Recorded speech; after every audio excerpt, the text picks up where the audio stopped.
Hey guys, this is Josiah here. Welcome to another episode of Josiah's Grape Reviews. Today, we're going to be talking about the Bristol Night Race that happened. Let's go ahead and get on with it. Pretty much all four races had some sort of drama. The Arca Race, Ty Gibbs won. Chuck Race, Chandler Smith won, which eliminated Austin Hill and Ty Gilliland from the playoffs. Then the Xfinity Series regular season finale happened, and there was a lot of drama in that race. Noah Gragson won the pole. He led for a little bit. Then Daniel Hemrick led for a bit. Then it was Allgaier led at some point. Cindric, Allmendinger, Sam Mayer got up there. It was an exciting race, and it came down to the final moments. And boy, that was an exciting finish between Allmendinger and Cindric. They spun coming to the checkered flag, and Allmendinger ended up edging it out. Cindric for the win and for the regular season championship. So congrats to him. That was incredible. And he had to go to the infield care center. That was really quite the finish for that race. And then there was the Cup race that happened last night. And we all know what happened.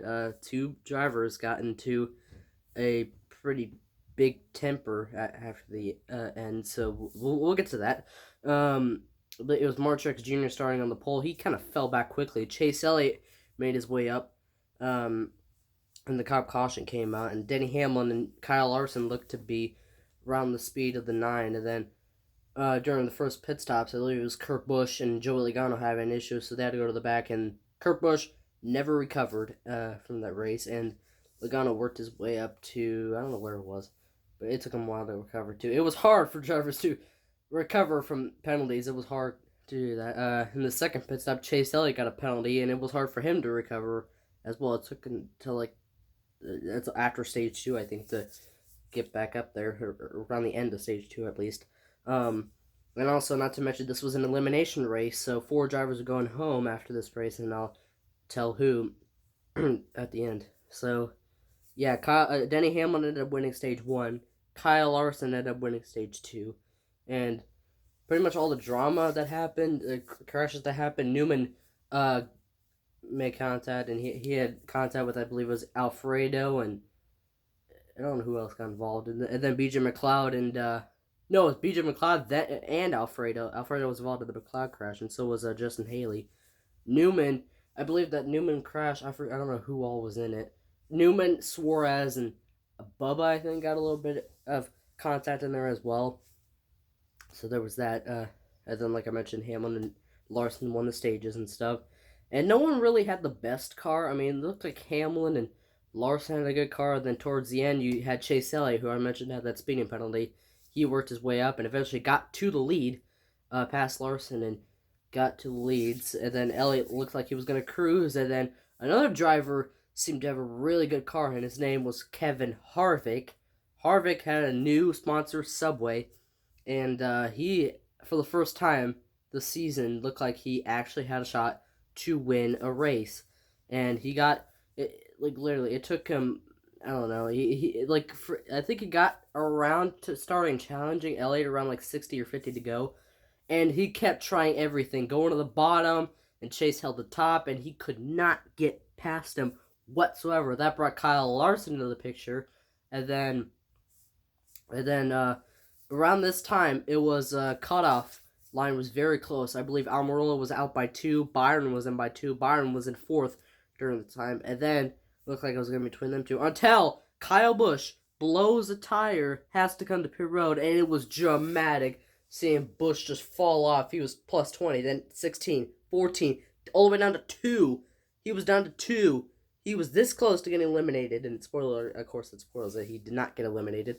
He was able to recover, and he was just barely able to make the round of 12. That was a little shaky for Kyle Busch fans, and it looked like Kyle Busch was going to be eliminated on the round of 16, which would have been a very disappointing end to Kyle Busch's season.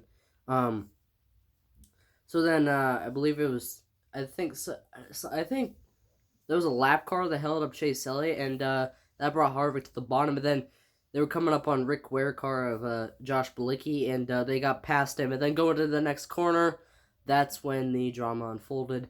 Kevin Harvick looked to have gone up the track and got up into Elliott. They made contact, which brought Larson to the lead and Harvick in the second. And then about a lap later, Elliott blew a tire because of that contact.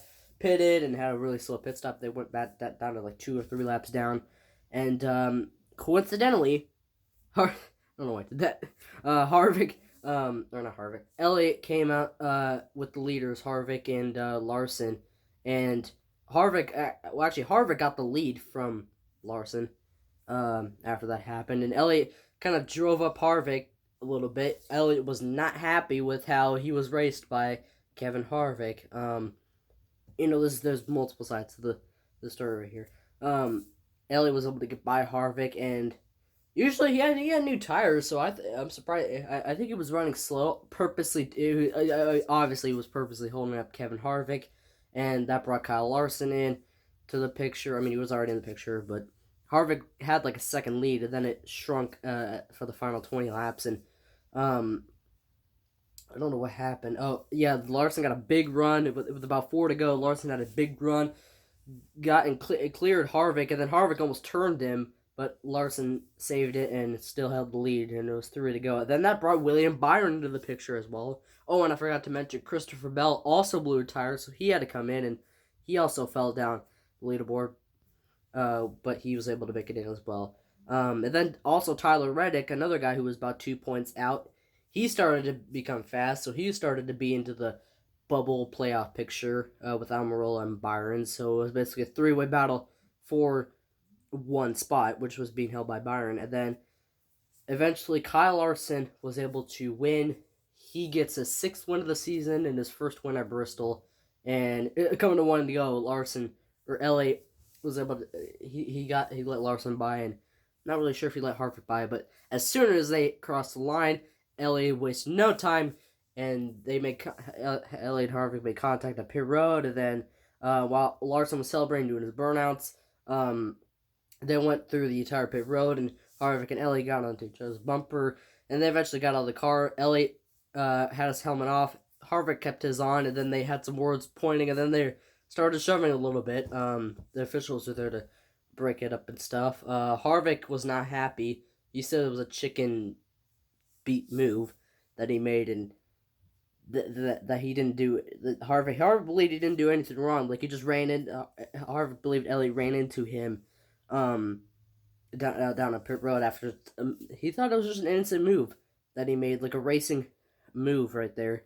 And then Elliott came on and said that Harvick always does this, and he did to him at Darlington, and he's standing up for his team, and he doesn't care what other people believe. And also, Harvick doesn't believe what other people believe either. The crowd was booing, obviously, at Harvick, and Harvick's like, they can boo all they want, I don't care, I'm about to rip somebody's head off, quote-unquote, what Harvick said after that. Of course, LA fans or the fans in general, were cheering on Elliott and booming Harvick after that. So, it was interesting. Elliott has another rivalry. First it's Hamlin, then it's Bush, a little bit. Then it's Logano, then it's Truex again a little bit. I don't know why. It's always the veterans that Elliott gets into some sort of argument with. I don't know why this always happens. And as you know, I am a Chase Elliott fan. And last year I didn't like Harvick because he was winning, but the fact that he hasn't won, he started to grow on me. But then this completely he dropped downhill, and now I don't like Harvick after this because of course I'm an LA fan, so I am on Chase Elliott's side, but I'm not biased. I believe it was Harvick's fault. Now, I don't believe did Harvick do it intentionally? No, he didn't. But Elliott he thought that. Elliott, I don't know, stuff. A lot happened at Bristol. Elliott believed that Harvick did it intentionally, and eventually they spoke afterwards. They spoke a few times, and eventually they didn't want to do it publicly and decided to do it privately, and they both went into Chase Elliott's hauler, and we never got to see what happened. And no one pointed this out, but while they were interviewing Eric Almirola, after he got eliminated, look in the background, you could clearly see Kevin Harvick, and then after a few minutes later, they showed Harvick getting out of the hauler. Then no one pointed this out. Was there 2 Kevin Harvicks? Was that an imposter?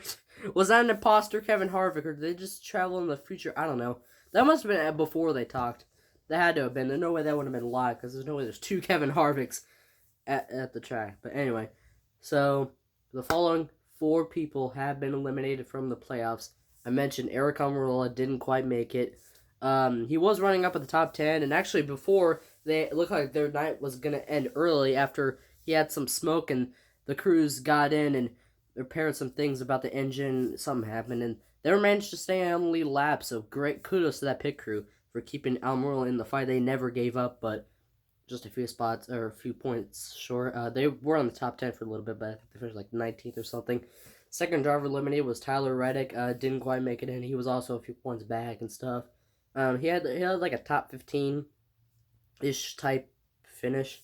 And third driver eliminated was Kirk Bush. He needed a solid day. He was in a little bit of a hole after he got a tire at Richmond. But it looked like he was fine. He just needed to have a solid finish and he'd be able to point his way in, but that is not what happened. I mentioned he had that penalty or issue. I don't know if he had a penalty or I think he had an issue on pit road. And he was never able to recover. He never got back inside the top 20. I mean, he did, but he finished like 19th. So that was bad for the one team. Sorry, allergies. Anyway, and the fourth driver eliminated, surprise, surprise, is Michael Mcdowell. Good grief. Am I 14? I am 14, anyway. So yeah, Michael Mcdowell obviously wasn't going to make the round of 12 unless he won, but yeah, he didn't have a good day. He started up where the playoff drivers were, and he kept inside the top 20 for a little bit, but then he fell back, and no one even talked about Mcdowell at all, so yeah, there was that. So yeah, those are the 4 drivers going home. So yeah, their playoff chances are done. So there was that. I believe I made my playoff predictions, and I said that it was going to be Almirola. I think I had Almirola, Bell, Mcdowell, and Reddick missing the playoffs, so I got 3 out of the 4 right. Obviously, I missed Bell. I thought Bell was going to get eliminated, but he did. And Kirk Bush, I thought he was going to advance, but he got eliminated. So that was the one that I got wrong there. So there was that. Other than that, that might be it. No issues in inspection at all. Everybody passed inspection, from what I heard. Alex Bowman also was another driver that came in around the cut line. He had a top 5. He wasn't doing too well to start, but then they improved on the car, and eventually, yeah, like I said, finished in the top 5. So kudos to them. And I forgot, Denny Hamlin and Larson battled for the lead with about 100 to go, and then they made contact, and Hamlin cut a tire afterwards and got onto the wall. And I'm surprised no one's pointed this out yet. Like any other track, a little contact, that hardly doesn't do anything. Maybe it does cut the tire. Little contact from Elliott and Harvick cuts the tire of Elliott. Little contact from Elliott, Hamlin and Larson, that cuts Hamlin's tire. So it's like little contact. It's so easy to blow a tire there. So yeah, it's I don't know if Bristol's gonna look into that and fix that. It's because it's like a tiny contact blows your tire and gets your whole race limit out of the window and puts you 2 or 3 laps down because Bristol is such a small track and one pit stop, a green flag pit stop for just you puts you 2 or 3 laps down. So yeah, I'm surprised no one's talked about that. Anyways, that is going to be it for Josiah Grape Reviews. Hope you guys enjoyed. Smash like, subscribe, and notification. That way you don't miss any uploads that I decide to post anytime on this channel. So I'll see you guys for the next video I decided to post, and I had thoughts of recording NH5 Championship mode, but like I said, I have allergies and stuff, and I have bad cough, and I just don't really like coughing while I talk at all, so I think that talking makes it worse. So hopefully I recover. It's just allergies. Once the first frost kicks in, then this allergy stuff will end, and all the pollen goes away and all that stuff. Anyway, see you guys for the next video I decided to post. See you guys. Bye.